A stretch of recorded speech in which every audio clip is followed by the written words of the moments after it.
Hugo, did you ever in your wildest dreams think you'd be standing in front of this iconic clubhouse at the Belfry with a trophy in your hands? No, I, no, not at all. Just talk us through the round today, because you got off to a great start. You were 2 shots behind going into the final round, a birdie on the first. But then the scoring seemed to be a little bit more difficult today. I started the day thinking that if I could get to 20 under par, I'll be close and near about towards the end. And that was kind of my mindset. I hit a perfect tee shot on one, very nice birdie there, and then played pretty solid. A couple, made a great par on three, but other than that, I was very, very solid, very good, very steady on the fairways, on the greens, giving myself chances. So I felt very good out there. I felt very, very good. My putting today was very good. Missed a couple putts on the start of the second, on the back nine, that I felt like I could have kind of run away with it, I guess. But I felt good. The stroke was good. The game was very good, and everything was going really well. Everything was going right as I kind of envisioned. But golf's got a funny way of testing us. So hit a poor shot on 15, caught a bad break there, and next thing I know, I'm four-way tied for the lead with a few holes to go. How was the feeling when you rolled that putt in on 17? Because that got you the lead back. You just needed to hold your nerve on 18 then.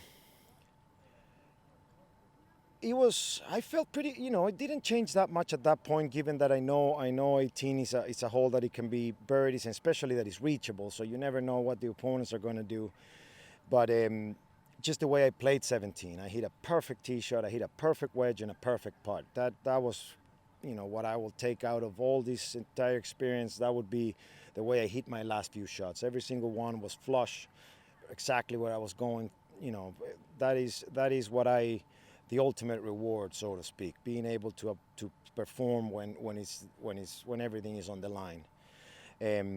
Obviously the putt was great, but just still 18 is a tricky hole, and being able to hit it up close, two perfect shots to put it exactly where I want it to be, and then just once I got up there, it was the putt I would love to have, just outside right, a touch up the hill. I mean, and obviously the fact that went in was ended up being the difference, but just such a great feeling, performing that well at the very end, especially feeling that I had it. I felt like I had it, and all of a sudden it slips away.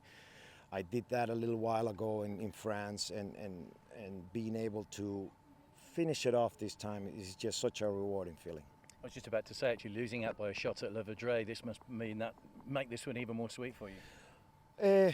Yeah, well, just anytime that you're down in contention right towards the end, it's just such a thrilling experience. I'm probably look out there like I'm okay, and right now it looks like I'm okay, but I'm all over the place, and being able to perform and I'm a professional golfer, and this is my job, but this is my dream, and this is something that I really wanted to do. I wasn't able to travel for a long time coming over here, feeling like I was losing my categories, and I wasn't getting a chance to get to play for something that I worked so hard to get to. So now being here and preparing, and I put so much work for this. I put endless hours.